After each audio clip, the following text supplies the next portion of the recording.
Magandang araw, narito na ang headlines dito sa Philippine News Agency. Pinangunahan ni Pangulong Ferdinand R. Marcos Jr. ngayong araw ang pamimigay ng tulong sa mga magsasaka at mangingisdang naapektuhan ng El Nino sa Davao Region. Sa isang seremonya sa Tagum City sa Davao del Norte, ipinamahagi ng Pangulo ang nasa 30 milyong pisong halaga ng tulong pinansyal sa mga opisyal ng Davao de Oro, Davao del Norte at Davao Oriental. Kabilang din sa mga iniabot na tulong ang makinaryang tulad ng rice combine harvester, transplanter at traktora at bigas mula kay House Speaker Martin Romualdez. Sa kanyang talumpati, ibinalita ng Pangulo na mahigit 1,000 pamilya ang naapektuhan ng El Nino sa Davao Region.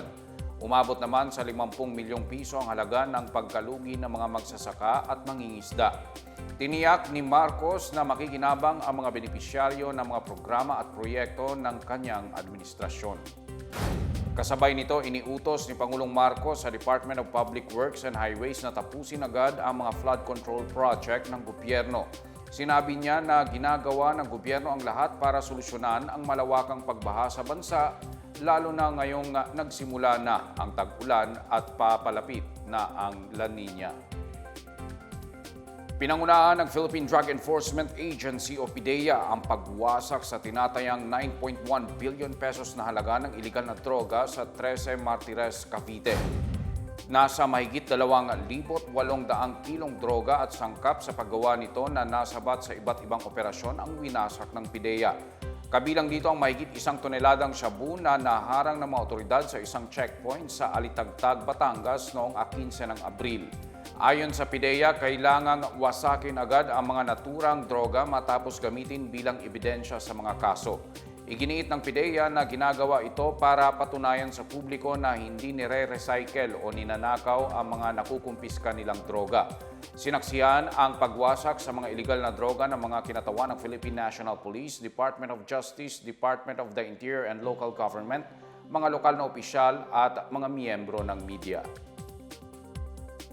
Nasa 1,500 at isang pasahero ang stranded sa mga pantalan sa Western Visayas dahil sa pagputok ng bulkang Canlaon noong Lunes. Ayon sa National Disaster Risk Reduction and Management Council, sa ngayon ay wala ng daungan sa rehiyon na apektado ang operasyon dahil sa aktibidad ng bulkan. Kumpara dito, 20 domestic flight at isang international flight ang kanselado sa Western at Central Visayas habang 12 domestic flight naman ang natuloy na. Sa kabuuan, naapektuhan ng aktibidad ng Canlaon ang halos 2,100 tao o 605 pamilya sa Western at Central Visayas. Mula dito, mahigit 400 pamilya ang kasalukuyang nanunuluyan sa mga evacuation center. Umabot sa mahigit 1.3 million pesos naman ang halaga ng naiabot na tulong sa mga biktima. Ayon naman sa Philippine Institute of Volcanology and Seismology, mas kalmado na ang aktibidad ng bulkang Canlaon ngayong araw. Naitala mula sa bulkan ang 27 volcanic earthquakes at volcanic plume na may taas na 1.5 kilometers. Nagbuga rin ang Canlaon ng mahigit 3,400 na tonelada ng sulfur dioxide. Namataan naman ang pag-agos ng lahar sa ilang bahagi ng Negros Oriental at Negros Occidental, partikular na sa La Castellana at Canlaon City. Nakataas pa rin ang Alert Level 2 sa paligid ng bulkan. Iniikayat ng Department of Migrant Workers at Department of Agriculture ang mga papauwing overseas Filipino worker at ang mga pamilya nila na magbukas ng negosyong may kinalaman sa agrikultura. Ito ay matapos pumirma ng kasunduan ang DMW at DA para magtulungan sa pag-agapay sa mga OFW na balak pagkakitaan ang agribusiness. Batay sa pinirmahang Memorandum of Understanding, magsasagawa ng Entrepreneurship Development Training Program para sa mga OFW na interesado sa agribusiness. Magsasagawa naman ang DMW ng seminar tungkol sa paghawak ng pera at pagpapatakbo ng maliit na negosyo. Tutulungan naman ang DA ang mga kwalipikadong OFW sa paglapit sa mga ahensyang susuporta sa pagpapalago ng kanilang papasuking agribusiness.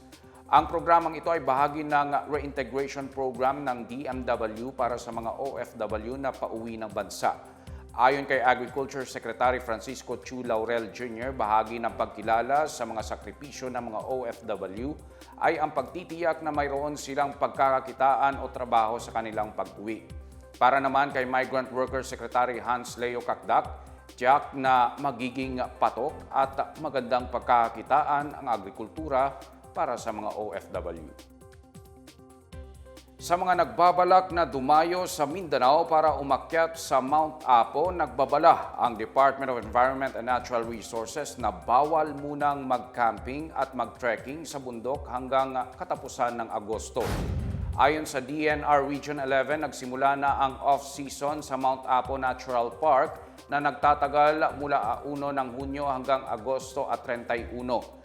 Ibig sabihin ay bawal mamasyal o mamalagi sa mga daanan ng bundok sa panahong ito. Layunin ng off-season na mapanatili ang natural na kaayusan ng bundok nang hindi naiistorbo ng tao. Sa panahong ito, malayaan niyang makakapamuhay ang mga hayop na nakatira sa bundok at maghihilom ang mga anumang pinsala sa kalikasan. Nagpaalala rin ang ahensya na ang Mount Apo ay isang protektadong lugar dahil sa kahalagaan nito sa kultura, ekonomiya, kalikasan at estetika ng bansa. Sinimulan ang pagdeklara ng off-season sa Mount Apo noong 2022. Noong Marso, pansamantala ring isinara ang Mount Apo dahil sa matinding init na dulot ng El Nino.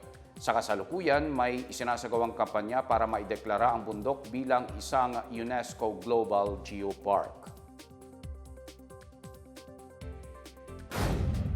At yan ang pinakabago at pinakamalagang balita sa mga oras na ito, hatid sa inyo ng PNA Headlines. Para sa iba pang mga balita at impormasyon, bisitahin lamang ang aming webpage pna.gov.ph o ang aming Facebook at X account na Philippine News Agency. Ipinapalabas din ang PNA Headlines sa Facebook page ng serbisyo.